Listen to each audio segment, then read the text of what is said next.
नमस्कार मित्रांनो, आजच्या व्हिडिओत आपण पाहणार आहे पावसाळ्यापूर्वी आपण कोणते लसीकरण केले पाहिजे. मित्रांनो, पावसाळ्यामध्ये काय होते, पाऊस पडल्यानंतर आपल्याला चारा मुबलक प्रमाणात तयार होतो.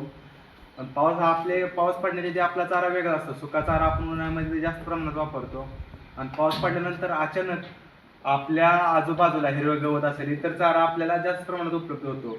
या चाऱ्यात अचानक बदल होतो. या चाऱ्याच्या अचानक बदलामुळे आपल्याला प्राण्यांना कोणता आजार होऊ नये त्यासाठी आपण कोणते लसीकरण करायचे हे आपण आजच्या व्हिडिओत पाहणार आहे. मित्रांनो, पावसाळ्यापूर्वीचे एक आपण महत्त्वाचे लसीकरण म्हणजे 80+ TT. मित्रांनो, 80+ TT हे वॅक्सिन जर पावसाळ्यापूर्वी केले तर आपल्या शेळ्यांना किंवा मेंढ्यांना आंतरविषार हा आजार होणार नाही. मित्रांनो, आंतरविषार आजार कशामुळे होतो तर आपल्याला पावसात उडणारे हिरवे गवत, जर कवळे लुसलुशीत गवत आपल्या मेंढ्या जास्त प्रमाणात खातात, हे गवत जास्त प्रमाणात खाल्ले तर आंतरविषार हा यांना आजार होऊ शकतो. त्यासाठी मित्रांनो आपण काय केले पाहिजे, रक्षाचे वॅक्सिन 80+ TT हे प्रति प्राण्याला आपण 2 मिली सबकट असे दिले पाहिजे. यामुळे काय होणार आहे, आपले प्राणी पावसाळ्यात सेफ राहणार आहे. धन्यवाद.